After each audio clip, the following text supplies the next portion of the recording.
우리가 많이 사용하는 말 중에서 영성이 넘친다, 영적이다 라는 말이 있습니다.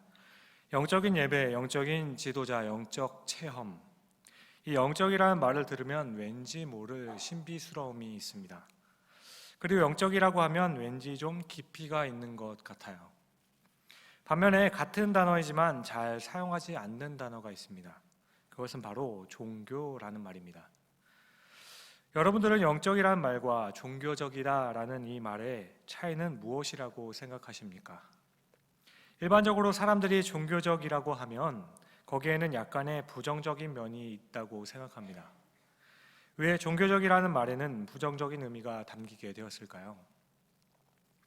우선 종교의 네이버 사전적 정의는 신이나 초자연적 절대자 혹은 절대적인 신에 대한 믿음을 통하여 인간 사회의 고뇌를 해결하고 삶의 궁극적인 의미를 추구하는 것이다 라고 되어 있습니다. 이것은 종교를 행위적인 측면으로 정의한 것이죠. 그러니까 이것은 사전적으로 어떤 행위에 대한 정의일 뿐 어느 것이 진짜이고 참인지 혹은 어느 것이 가짜이고 거짓인가를 논하는 것이 아닙니다. 따라서 일종의 현상에 대한 학문적인 정의와 묘사라면 굳이 불교도 회교도 종교인데 기독교는 종교가 아니라고 할 필요는 없습니다. 사회적 현상으로서 이야기하는 것이라면 기독교도 세상에서 보기에는 객관적인 정의에 의해서는 종교라고 불러도 문제가 없을 것입니다. 하지만 기독교인들은 기독교를 다른 종교들과 같이 어떤 사람의 필요를 충족시켜주기 위해서 인위적으로 만들어낸 어떤 사회적, 심리적인 문화 현상 중에 하나라고 여기지 않습니다. 왜냐하면 기독교는 행위의 측면보다는 개인적인 신앙이 중요하고 사람이 만들지 않고 하나님께서 우리에게 알려주신 것이기 때문입니다. 그래서 우리 안에는 종교라는 단어에는 부정적인 의미가 생기는 것 같아요. 두 번째로 우리가 종교나 종교적이라는 말을 선호하지 않는 또 다른 이유가 있다면 종교적이라는 말에는 형식적이라는 뜻이 같이 담겨 있다고 생각하기 때문입니다. 종교적이라는 것은 외적인 행동이나 모습을 강조하는 것이고 영적이라고 하면 내적인 것을 강조하는 것 같기 때문입니다. 그래서 형식적이고 외적인 것보다는 실제적이고 내적인 것을 추구하는 것이 더 바람직하다고 생각하기 때문입니다. 그렇기에 종교적이라는 말보다는 영적이라는 말을 선호하는 것이 당연합니다. 그러니까 저는 굉장히 영적인 사람입니다. 이렇게 말하면 긍정적으로 들리지만 저는 굉장히 종교적인 사람입니다 라고 말을 하게 되면 왠지 부정적으로 들린다는 것이죠. 누가 저에게 영적인 지도자다라고 하면 좋은 뜻 같고 굉장히 괜찮지만 그런데 종교 지도자라고 하면 형식적이거나 위선적일 것 같다고 생각된다는 거죠. 기도를 종교적인 활동이나 행위라고 하면 이것은 형식적인 기도를 말하는 것 같아서 거부감이 듭니다. 하지만 엄밀히 말해서 주일 예배에 참석하기 위해 성경책을 들고 다닙니다. 직장에서 식사를 하기 전에 기도를 합니다. 교회에서 열리는 성경 공부에 참여를 해서 공부를 합니다. 이런 모든 것은 사실은 종교적인 행위들이고 외형적인 것들입니다. 하지만 이런 종교적인 행위들을 무시하거나 소홀히 할 것은 아닙니다. 신앙의 본질은 관계의 문제이기 때문에 이런 외적인 표현들에 치중하지 말아야 한다는 것은 틀린 것입니다. 요즘 현대 기독교인들은 너무 이런 측면을 강조하지 않아서 문제가 된다고 생각합니다. 형식에 치우치지 않고 형식을 소홀히 여겨서 그냥 마음에 있는 대로 표현하거나 내키지 않으면 표현하지 않아도 되는 것이 진실하다 말할 수 없는 것입니다. 종교적인 행위가 뒷받침되지 않는 신앙의 모습은 자기 마음대로 하는 하나님 중심이 아닌 자기 중심적인 그냥 신앙일 뿐입니다. 예수를 구주로 믿지만 교회는 나가지 않을 거예요. 이것은 틀린 겁니다. 그리스도께서 유일하게 복음이 전파되고 말씀을 듣게 하신 기관이 바로 교회입니다. 따라서 교회나 종교적인 외형적인 틀이 없는 것은 혼자서 마음대로 자기를 위한 신앙을 만들기에 잘못된 방향으로 가게 됩니다. 이런 경우에는 우리의 의지를 누르거나 혹은 훈련이나 연단이라든지 아니면 우리가 의지적으로 해야 하는 모든 부분들을 다 무시하는 경향이 생긴다는 거죠. 결국 신앙적인 것과 종교적인 것을 구분하는 것은 잘못된 모습으로 가는 경우가 많다는 겁니다. 그러므로 지금 우리가 함께 예배드리는 것은 종교적인 행위 혹은 신앙의 표현이라고 부를 수 있는 것입니다. 세 번째로, 영적이라는 말을 선호하는 또 다른 이유가 있다면, 영적이라는 것은 개인적인 것을 의미하고 종교적인 것은 공동체적인 것을 의미한다고 생각하기 때문입니다. 기독교 신앙에 있어서 가장 중요한 것은 개인의 하나님과의 친밀한 관계입니다. 따라서 하나님과의 관계가 아닌 사람들 간의 관계를 이루어서 가는 단체적인 활동과 행사를 강조하는 것은 왠지 변질된 모습처럼 보인다는 거죠. 하지만 이것은 본질적인 것은 아니지만 본질을 드러내기 위한 하나의 형식입니다. 본질을 담기 위한 그릇이에요. 그러므로 우리는 이것을 소홀히 여기거나 무시해서는 안 됩니다. 그럼에도 불구하고 우리의 생각에는 종교적인 사람은 교회에서 이루어지는 행사나 대외적인 활동이나 그런 인간관계를 치중하는 사람으로 생각합니다. 반대로 영적인 사람은 하나님과의 관계를 깊이 추구하며 조직적인 활동이나 사람들과의 교제에 깊이 관여하지 않는 사람을 영적인 사람이라고 생각한다는 거죠. 그런데 이런 정도의 구분이라면 영적인 것, 그 반대로 종교적인 것 구분을 할 필요가 별로 의미가 없습니다. 왜냐하면 영적이라고 해서 더 거룩해지는 것이 아니기 때문이죠. 내용과 형식은 그렇게 구분되어지는 것이 아니기 때문입니다. 오늘 본문에서 경건이라고 번역된 단어는 원래 종교라고 번역해야 자연스럽습니다. 그러니까 종교라고 번역하기에 가장 자연스러운 헬라어 단어를 우리말 성경에는 그 경건이라는 단어로 번역을 하였다는 겁니다. 제가 알고 있는 영어 번역 중에서는 오늘 본문의 경건을 모두 종교, religious라고 번역을 하고 있습니다. 적어도 제가 알고 있는 영어 번역본들 중에는 경건이라는 뜻을 가진 파일리티즘이나 혹은 디보티우스나 디보티니스 같은 그것으로 번역한 곳은 없습니다. 그럼에도 불구하고 우리는 이 단어를 경건이라고 번역을 했어요. 아마도 종교적이라는 단어가 가지고 있는 부정적인 의미 때문에 그런 것 같습니다. 그래서 26절을 보시면 누구든지 스스로 경건하다 생각하며 자기 혀를 재갈 물리지 아니하고 자기 마음을 속이면 이 사람의 경건은 헛것이라고 합니다. 이어서 27절에서는 정결하고 더러움이 없는 경건에 대해서 설명을 합니다. 이때 오늘 본문의 경건을 종교로 바꾸어 읽어보면 스스로 종교적이다 생각하며 혀를 재가 물리지 않는 사람의 종교는 헛된 것입니다. 정결하고 더러움이 없는 참된 종교는 무엇인가 라고 번역해도 된다는 거죠. 왜냐하면 여기서 말씀하고 있는 그 경건에 속하는 그것들은 모두 다 공동체에 관련된 외형적인 것을 이야기하고 있기 때문입니다.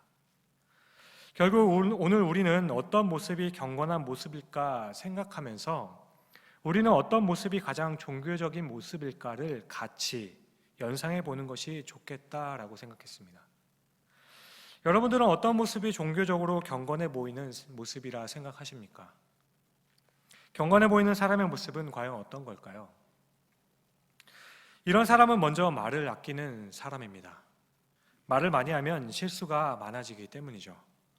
항상 온화하고 부드럽고 조용하게 긍정적으로 말을 하고 말을 마칠 때 아멘이나 할렐루야를 외치는 것도 좋은 방법입니다.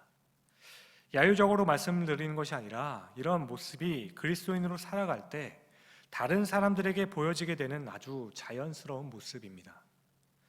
우리가 이 세상을 살아갈 때 정말로 하나님께서는 모든 것을 이루신다는 것을 아멘하고 할렐루야를 할 수 있다면 다른 사람들에게 상처를 주지 않기 위해서 말을 온유하고 부드럽게 그리고 조금은 느리게 말을 할 수 있는 것이죠.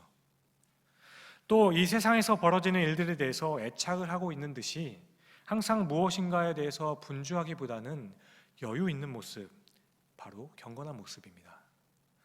옷도 단정해야 하고 검소하게 입어야 경건한 모습입니다. 아무리 좋은 일이 있어도 경망스럽지 않게 너무 해프게 웃지 않는 모습이 경건의 모습입니다. 그렇지 않으면 마치 세상에 굉장한 애착이 있는 사람과 같이 보이기 때문에 사업이 번창하고 자녀들이 다 좋은 대학에 갔음에도 불구하고 그런 것들쯤은 대수롭지 않다는 듯이, 그런 것들에는 연연하지 않는다는 듯이 그렇게 보여주는 모습, 담담한 모습이 경건한 모습입니다. 가끔씩이라도 어려운 사람들을 찾아가서 음식을 나누어 주고 이름 없이 가난한 사람들을 도와줄 수 있도록 헌금을 하는 것도 굉장히 귀한 일입니다. 연속극을 보거나 인터넷이나 유튜브 영상을 보는 것에 시간을 많이 투자하는 것은 너무 세속적인 모습이죠. 그래서 억지로라도 하루에 한두 시간이라도 성경이나 경건서적을 읽는 습관을 들이거나 교회에서 열리는 성경 공부에 꾸준히 성실하게 참석하는 것, 이것은 믿음을 지키는 데 훨씬 유익합니다. 누군가에게 이렇게 살아가고 있다면, 누군가에게 그렇게 비춰지고 있다면 참으로 귀한 신앙의 표현이라고 생각해야 합니다. 사실 오늘 야고보서에서 말하고 있는 진짜 경건은 바로 이런 모습입니다. 오늘 본문은 진짜 경건에 대해서 말하면서 세 가지를 언급합니다. 첫 번째는 혀를 제갈 물리는 거라고 합니다. 말조심해야 한다는 것이죠. 욕이나 험담, 음담패설이나 부정적인 말과 불평을 해서도 안 되고, 화를 내거나 짜증을 내는 모습도 경건한 모습이 아니라는 거예요. 하는 말에 은혜가 있어야 하고 온유하고 상대방에 대한 배려가 있어야 한다는 겁니다. 그런데요, 말을 아끼며 절대로 부정적인 말을 하지 않고 항상 부드럽고 조용하고 온유하게 말하려고 하는 그 모습을 보이려고 합니다. 그런데 이런 모습을 보면서 여러분들은 저건 좀 너무 위선적인데? 그렇게 느끼신 적은 없으십니까? 왠지 굉장히 경건하게 말하는 것 같은데 뭔가 모르게 형식적인 것 같고 마음에 있는 것을 말하지 않고 있다고 느껴지신 적은 없으십니까? 아주 경건해 보이는 모습이지만 왠지 모를 거북함을 느껴보신 적은 없으신가요?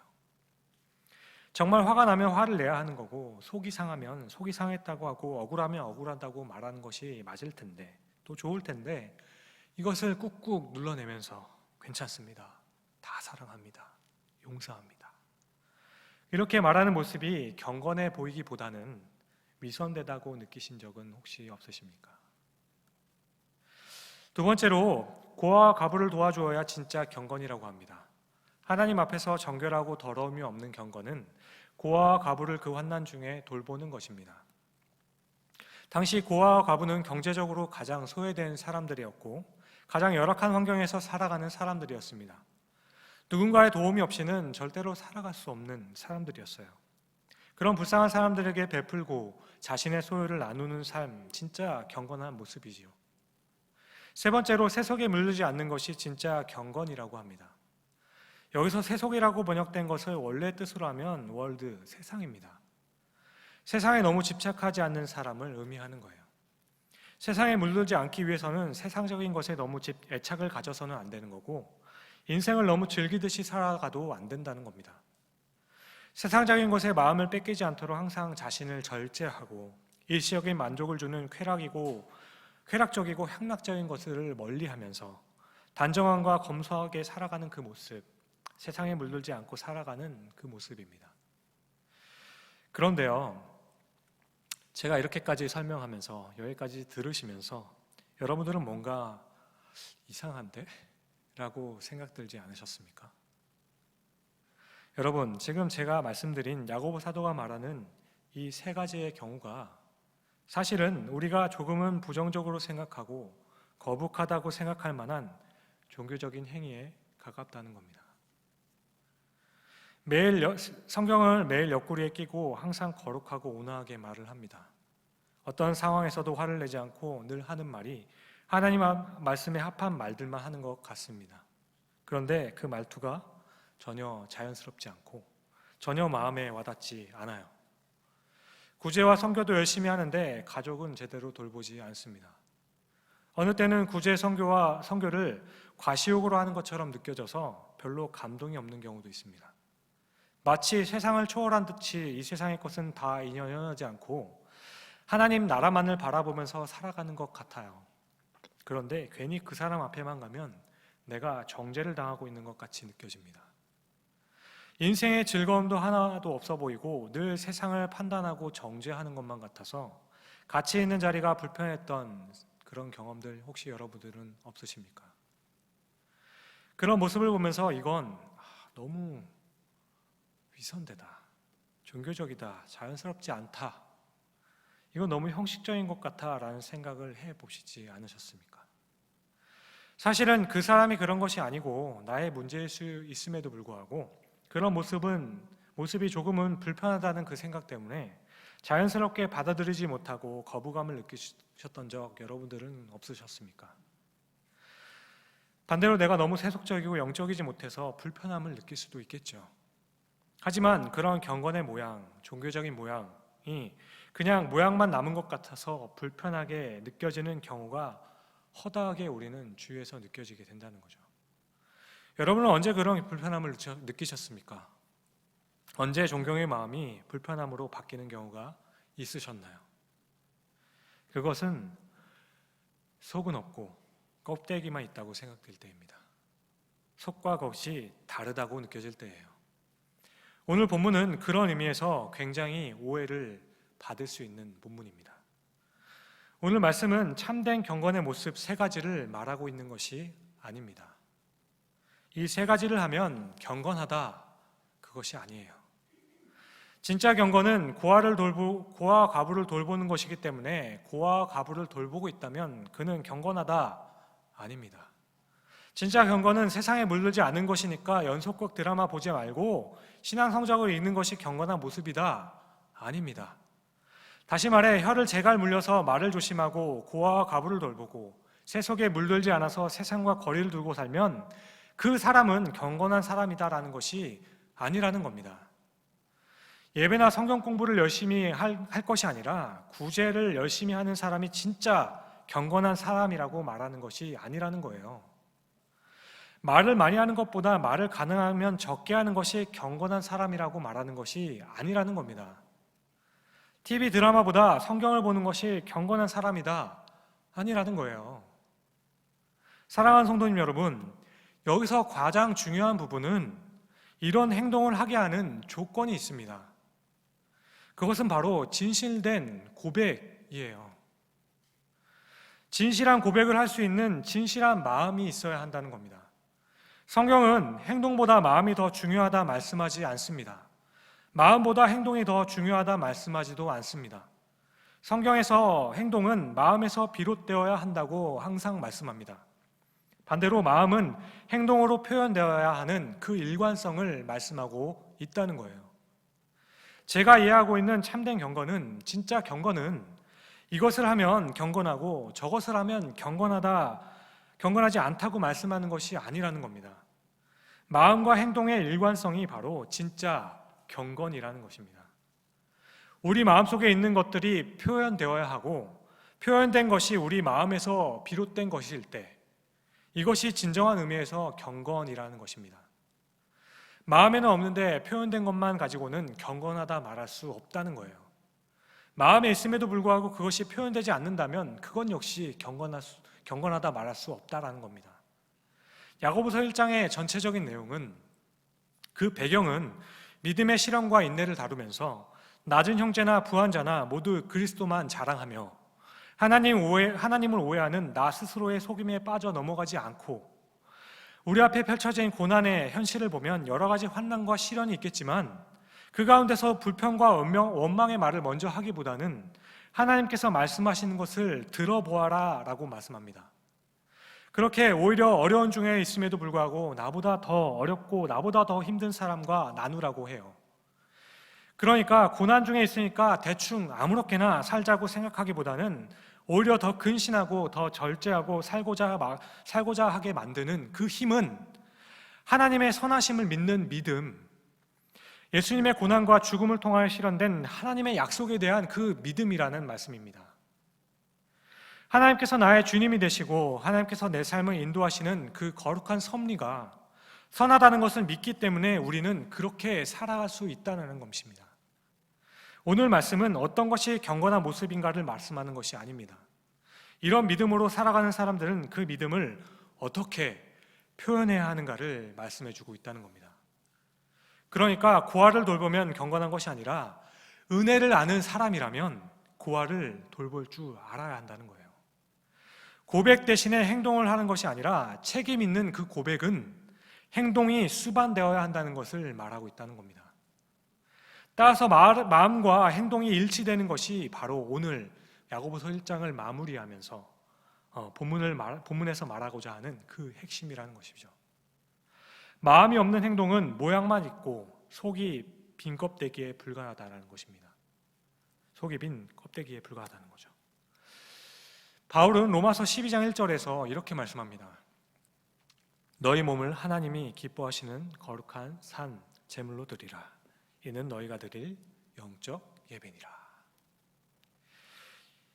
그런데 여기서 참 재밌는 것은요, 우리의 몸을 하나님께 드리는 영적인 예배라고 할 때 이 영적이라는 단어는 일반적인 영적이라는 단어가 아닌 특별한 헬라어인 로기콘이라는 단어를 사용합니다. 이것을 영어식으로 표현하면 라지컬이에요. 너희 몸을 하나님이 기뻐하시는 거룩한 산제물로 드리라. 이는 너희가 드릴 영적 예배니라. 이것이 가장 라지컬한 거다. 이것이 가장 타당한 거다. 합당하며 논리적으로 당연한 예배라고 말씀합니다. 바울은 로마서 11장까지 인간은 행위가 아니라 오직 믿음으로 구원받았다고 이야기합니다. 이 믿음은 우리가 잘나서 그런 것이 아니라 전적인 하나님의 은혜로 우리에게 임한 것이라고 말씀해요. 그렇게 12장을 시작하면서 그러므로 형제들아 이렇게 말씀하면서 너희가 정말로 예수 그리스도에 대한 은혜를 아느냐라고 말하는 거예요. 나는 정말로 죽을 수밖에 없는 죄인인데 나를 위해 죽으신 예수 그리스도의 그 십자가의 그 은혜 때문에 내가 새 사람이 되었다고 말할 수 있다면, 그렇게 고백할 수 있다면 너희 몸을 이제는 하나님 앞에 드려라. 그것이 가장 당연한 것이다 라고 이야기하고 있다는 거예요. 그것이 가장 영적인 예배라고 이야기한다는 것입니다. 이것은 우리가 살아가면서 하는 고백이 우리의 삶과도 일치되어야 한다는 말씀이에요. 정말 하나님께서 선하시다고 믿는다면, 정말로 하나님께서 나의 삶을 주관하신다고 고백한다면 어떻게 살아야 할까? 말 조심해라. 정말로 예수 그리스도가 나의 주인이라고 믿는다면, 나의 영원한 생명이 있다고, 내가 가진 그 영원한 생명이 있다고 믿는다면 어떻게 사는 것이 마땅할까? 나보다 어려운 사람들에게 차라리 나눠주도록 해라. 이것이 영적인 것이고 진짜 경건의 모습이다 라고 이야기한다는 것입니다. 결국은 고백한 대로 살아가려 하고 고백을 기억하고 살아가는 것이 진짜 경건이라고 말하고 있다는 것입니다. 고백이 진실하다면 고난과 환난 중에 있더라도 불평의 말을 함부로 하지 않습니다. 정말 하나님의 섭리를 믿고 인정한다면 더 어려운 처지에 있는 사람들을 오히려 더 불쌍히 여길 것입니다. 정말로 신실한 믿음이 있다면 마치 이 세상이 전부인 것처럼 자신을 속이며 살아가지 않는다는 겁니다. 그렇게 야고보 사도는 1장에서 누누이 말하는 것은 스스로 속이지 말라는 거예요. 진짜 경건은 어떤 특정한 행동을 하는 것이 아니라 바로 진실함이라는 거예요. 가난한 사람을 도와주기 이전에 우리가 무엇을 추구하고 있고 살아가는지 깊이 한번 생각해 보라는 겁니다. 마음으로는 다른 사람들을 무시하면서 겉으로는 거룩한 척, 다 이해하고 있는 척 하는 말은 얼마나 사람들의 마음을 불편하게 만드는 것이 알기 때문에 먼저는 우리가 하나님 앞에 진실하게 고백할 수 있는 사람인지 돌아보라는 것입니다. 확인하라는 거예요. 어떤 무신론자가 말하는 것처럼 천국을 소유하고 하나님과 동행한다고 하는데도 전혀 행복해 보이지 않는 그 기독교인의 모습은 어떤 이론적인 바탕의 무신론보다 더 무신론을 증명하고 주장한다고 이야기합니다. 겉과 속이 다른 모습은 세상 사람들이 보기에는 전혀 설득력이 없습니다. 그것은 가짜라는 것을 보여주는 가장 확실한 증거가 되기 때문입니다. 오해 마시기 바랍니다. 고백했음에도 불구하고 그렇게 살지 못하는 인간의 연약함을 모르는 것이 아닙니다. 한계를 인정합니다. 그러니까 고백하고 기도한 대로 살지 못하면 다 가짜가 되는 것이 아니라는 거예요. 고백한 대로 살지 못할 바에는 차라리 고백하는 것이 낫다는 것 또한 아닙니다. 다만 진실함을 말씀드리는 거예요. 거룩하게 살려고 철저하게 노력했음에도 불구하고 실패하면 가책을 느낄 수 있는 그런 모습을 말씀드리는 겁니다. 나는 어차피 안 돼. 이 모습이 아니라 가책을 느끼고 돌아설 수 있는 모습. 어떤 것이 선한지를 자꾸 잊어버리면 속이 상할 만큼 진실해야 한다는 거예요. 1시간 동안 찬송하고 기도도 열심히 하였는데 예배가 끝나고 일어서는 마음에 내가 형식적인 예배를 드렸나? 라고 생각되면 다시 돌아와서 그 빈 예배당에서 나를 용서해 달라고, 하나님 진정한 예배 드릴 수 있게 해달라고, 진정한 기도를 하게 해달라고 다시 그렇게 용서를 구하고 싶은 충동이 느낄 만큼 우리는 진실해져야 된다는 겁니다. 우리가 직면한 그리스도인의 문제는 행동과 실천이 없다는 겁니다. 하지만 고백 대신에 행동을 강조하는 것은 답이 아니라고 생각해요. 다시 말해서 행동보다 고백이 진정한 경건이라는 것이 아니라 다시 그 고백을 회복해야 된다는 것입니다. 행동은 고백으로부터 시작되기 때문입니다. 그냥 어려운 사람들을 도와주면 그게 경건이지, 아니요. 왜 그렇게 도와주는데요? 내가 그렇게 도와주고 함께하는 이유가 과연 무엇입니까? 이 부족한 죄인을 하나님께서 용서하시고 하나님께서 나의 삶을 지키신다는 믿음이 있기 때문에 나는 그 믿음대로 살 뿐입니다 라는 그 고백이 있을 때, 그 고백을 가지고 행동할 때 그것이 진짜 경건의 모습이 된다는 것이죠. 고백에 진실함이 없는 것이 행동이 없는 것보다 훨씬 더 심각한 문제라는 겁니다. 믿는 사람들의 신앙 고백이 죽은 고백과 같고 전혀 마음이 당기지 않는 고백이 되면 하나님은 전능하시고 선하시며 사랑하신다고 아무리 입술로 고백하여도 그 고백으로는 예배를 하지도 삶을 살아가지도 못하는 것이 됩니다. 게다가 고백이 없이는 그렇게 살지 못하는 것에 오는 안타까움조차 느낄 수 없다는 것입니다. 오늘 말씀이 자칫 오해가 되면 말을 조심하고 어려운 사람들 도와주고 세상과 거리를 두고 조용하게 살아가는 모습이 진짜 경건한 모습일 거야. 자칫 이렇게 생각하면 우리의 마음을 살펴보지 못하는 오류를 범할 수 있겠다는 생각을 하게 됐습니다. 당신은 왜 그렇게 살고 있습니까? 물어본다면 우리가 가지고 있는 이 믿음의 고백 때문에 나는 이렇게 살아가요. 바로 예수 그리스도가 생명이라는 그 고백 때문에 저는 이렇게 살아갑니다. 그렇게 우리가 다시 돌아봐야 하는 것은 우리를 움직이게 만들 수 있는 그 고백의 회복이라고 생각합니다. 기도하시겠습니다.